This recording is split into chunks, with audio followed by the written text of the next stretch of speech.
এই ক্লাসে আমরা আরেকটি শর্ট স্টোরি খুব সহজভাবে বাংলাতে দেওয়া থাকলে আমরা সেগুলো ইংলিশে কিভাবে ট্রান্সলেট করব সেই বিষয় নিয়ে আজকে এখানে দেখো প্রত্যেকটা বাক্য আমরা সহজভাবে তৈরি করবে ইংলিশে। দেখো এখানে কি, অর্ণব প্রতিদিন এক কুকুর ছানাকে রাস্তার ধারে খাবার দিত। একদিন সে স্কুল থেকে ফিরছিল, তখন কয়েকটা কুকুর তাকে ঘিরে ফেললো। হঠাৎ সেই কুকুর ছানাটি দৌড়ে এসে অর্ণবকে রক্ষা করলো। সে বুঝলো ভালোবাসা কখনো বৃথা যায় না। দেখ এখানে আমরা কি করব, যে সাবজেক্ট বার করে নেবো, কিন্তু বাক্যটাকে ট্রান্সলেট করতে হলে ভার্বটাকে আগে দেখতে হবে। এই যে খাবার দিত, এই যে বিষয়টা দেখো, খাবার দিত, এর অর্থটা কি আসছে? সে অতীতে এই কাজটি করত। কে না অর্ণব। ফার্স্ট টাইম কি করবো, আমরা সাবজেক্টটা বসাবো। দেখো অর্ণব সাবজেক্ট। এই যে খাবার দিত, আগে করতো এখন করে না, সেক্ষেত্রে আমরা কি করব, ইউজ টু ব্যবহার করব। ইউজ টু, এই যে ইউজ টু কেন ব্যবহার করলাম, শুধুমাত্র যে আগে কাজটি করতো এখন করে না, তার জন্য আমরা এই যে সে ফুটবল খেলতো, এখানে বাক্যটা হলো সে ফুটবল খেলতো। He use to play, play মানে খেলা, তাহলে ইউজ টু ব্যবহার করলাম কেন, কারণ এই যে খেলার যে কাজটা আগে করতো কিন্তু এখনই করে না। He use to play, say football খেলতো। আর এখানে ঠিক তেমনি অর্ণব ইউজ টু ফিট। এই যে ফিট বলতে খাওয়ানো, অর্থাৎ খাবার দিত মানে কি, কুকুরটিকে খাওয়াতো। আচ্ছা, Arnab use to feed, Arnab খাবার দিত বা খাবার খাওয়াতো কাকে, দেখো এক কুকুর, কুকুর। আচ্ছা, এক কুকুর বললে হবে না, এখানে কুকুর ছানাকে, আর পাপ্পি, পাপ্পি আর পাপ্পি কুকুর ছানাকে।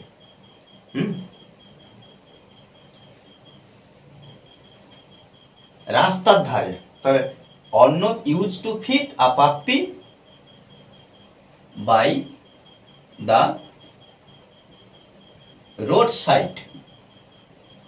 দেখো বাই দ্য রোড সাইড বলতে কি, রাস্তার ধারে, প্রতিদিন, এভরিডে। দেখো আমরা কত সহজে এই বাক্যটি ট্রান্সলেট করলাম। কি আরেকবার দেখে নি, অর্ণব সাবজেক্ট আমরা বসিয়েছি, এই যে খাবার দিত, অর্থাৎ এখানে ফিড মানে কি, খাবার দেওয়া বা খাবার খাওয়ানো। ফুড মানে খাবার, কিন্তু ফুড থেকে কি এসছে, ফিড, খাওয়ানো। আর ইউজ টু কেন, কোনো কাজ আগে হতো কিন্তু এখন হয় না, অতীত অভ্যাস বা অতীতে কাজটি হতো এখন হয় না, সেক্ষেত্রে আমরা ইউজ টু ব্যবহার করছি। অর্ণব ইউজ টু ফিড, খাবার দিত, কাকে দিত না, পাপ্পি কুকুর ছানাকে, বাই দ্য রোড সাইড, রাস্তার ধারে, এভরিডে প্রত্যেক দিন।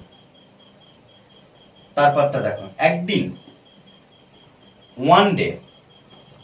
দেখো ওয়ান ডে, একদিন সে স্কুল থেকে ফিরছিল, এখানে সে স্কুল থেকে ফিরছিল, তাহলে আমরা এখানে যখন সে স্কুল থেকে ফিরছিল এটা আমরা বলতে পারি। আর সে বলতে কাকে বোঝানো হচ্ছে, অর্ণবকে বোঝানো হচ্ছে, ওই জন্য আমরা কি করব না, এখানে আমরা সাবজেক্ট ব্যবহার করব না, এখানে লিখতে পারি কি, হোয়াইল, যখনই, আচ্ছা রিটার্নিং,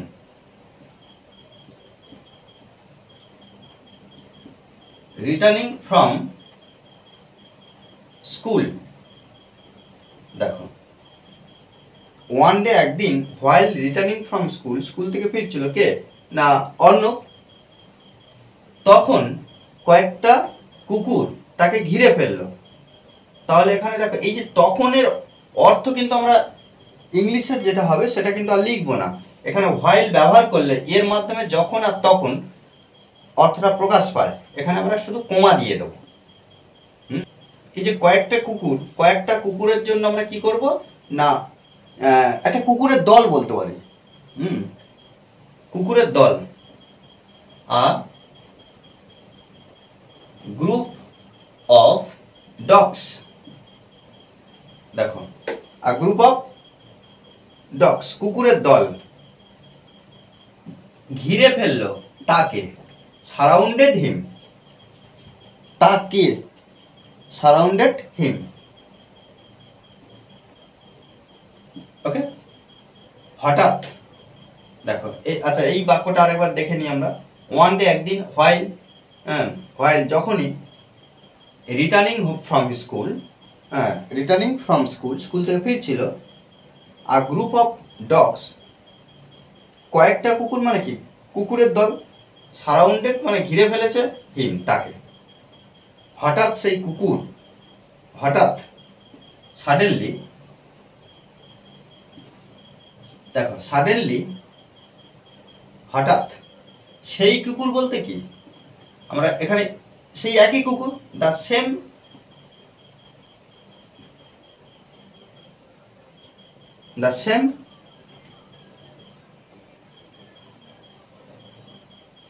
দেখো দ্য সেম পাপ্পি, আর সেটা কুকুর ছানা ছিল, ওই জন্য আমরা এখানে দেখো সেই দ্য সেম পাপ্পি লিখলাম।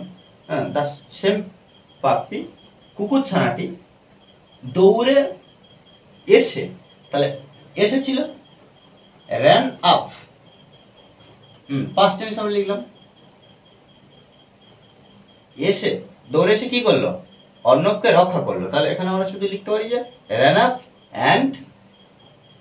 And protect. ওকে, সে বুঝলো, হি রিয়েলাইজড দ্যাট, ভালোবাসা কখনো বৃথা যায় না, তাহলে কাইন্ডনেস ইজ নেভার ওয়েস্টেড।